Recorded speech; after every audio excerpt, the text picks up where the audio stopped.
top 10 worst destinations that are still popular. We were counting down our picks for the top 10 worst travel destinations that are still popular. Are you a fan of our videos? Be sure to subscribe to Worldwide Touropia and ring the bell to be notified about our latest videos. For this list, we're looking at some of the most overrated and consistently disappointed destinations from around the world, cities, specific landmarks. We're talking about all of the above. Number 10. The Leaning Tower of Pisa. Does a lack of structural integrity really make a tower a must-visit attraction? The Italian city of Pisa has long attracted crowds from around the world with its iconic landmark. But ask a traveler who's actually made the trip and they're unlikely to have a whole lot to say about the experience. Yep, it's leaning. In fact, the government has had to sink a fair amount of time and energy into keep it leaning. Not, completely collapsed if you. So I'm sure. Holding it up, but there's no pose that hasn't been done 1,000 times before.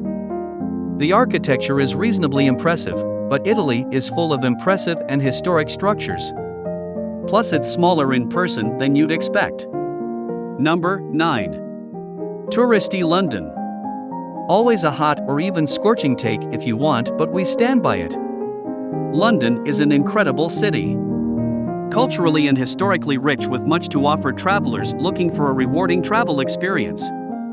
But the thing is to actually, truly get a real taste of modern-day London. You need to get away from the city center, approach it like a straight-up tourist, and you're going to burn through your budget in a matter of days. And as for all those iconic sites, well, they tend to lose their luster when you have to spend your day waiting in long lines, elbowing through crowds to get a decent view, and then realizing just what limited access you actually have to many of the city's most iconic sites. Also, if you're the sort of traveler whose mood is weather-dependent, you might want to skip it altogether. Number 8. Las Vegas, Nevada. Everyone has their own definition of fun. If you're into cheap hotel deals, expense but lavish phase and endless displays of access, maybe you actually have a great time. Also gambling. It's a great place for gambling. All those flashing lights are undeniably mesmerizing. There are a few places on Earth where you're reminded more constantly of the fact that everything around you is man-made. All that artifice can make the whole experience feel, well, fake. The Las Vegas Strip is one big adult playground in your interactions. They get old fast. It begins to feel like every conversation that you're having is a transaction or a sales pitch. Since it may seem like Vegas has everything you could ever want, after a day or two, you begin to realize that it's all one big, homogeneous experience. Number 7. The CN Tower. Call us jaded, but tall buildings just don't hold the appeal that they once did. Toronto's CN Tower was the tallest building in the world, among other records, until it was eclipsed by the Burj Khalifa in 2007. It undeniably makes for an eye-catching focal point of the Toronto skyline, but is it worth the price? Many people will tell you that the answer is no. It provides a great panoramic bird's-eye view of the city. But $35 Canadian is steep, and there's an additional charge to get to the highest observation point. That's one seriously expensive view. Besides, as any local will tell you, Toronto is the sort of city that you really need to immerse yourself in and explore on foot to fully appreciate. Regardless, the CN Tower remains one of the city's most popular tourist attractions. Number 6. Times Square. It's sort of like Las Vegas, except it's smaller or crowded. There are no hotel deals to speak of, and gambling is off the table. New York City is a bucket list destination for travelers around the world, and rightfully so. There are few cities on Earth more vibrant or diverse. It's a city of unique experiences that you really can't find anywhere else. Too bad that so many first-time visitors miss out on all of the above. New York City's authentic charms are often entirely overshadowed by the bright lights of Times Square, and there's literally nothing but tourist traps to be found here. Massive crowds, souvenir shops, and pushy Saint vendors are pretty much all you'll find. While you're avoiding Times Square, you might as well skip Liberty Island as well. It's best appreciated from afar. Number 5. Venice, Italy. Are you tired of hearing about the over-tourism issues in Venice? Well, so are the locals. The overpopularity of Venice is a lose-lose for everyone involved. Local residents have all but completely lost the regular way of life to the insatiable hunger that tourists have for this remarkable and historic city over water. As a result, it's all but impossible to have anything even vaguely resembling a satisfying or authentic experience there. The city's iconic sites like St. Mark's Basilica and Palazzo Ducale remain intact, but Venice itself feels like a shell of its former self. Storefronts are almost exclusively tourist traps, and there's souvenir shops around every corner with long lines just to get from A to B.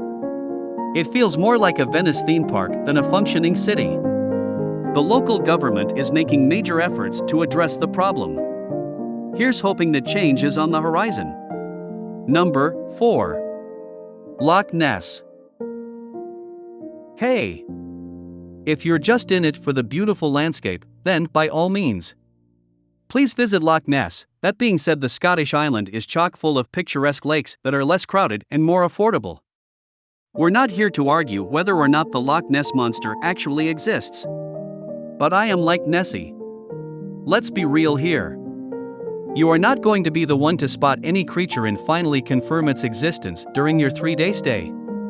And here's the thing, all the business that is built up around the loch's namesake creature transparently aims to milk as much as it can from this dubious claim to fame.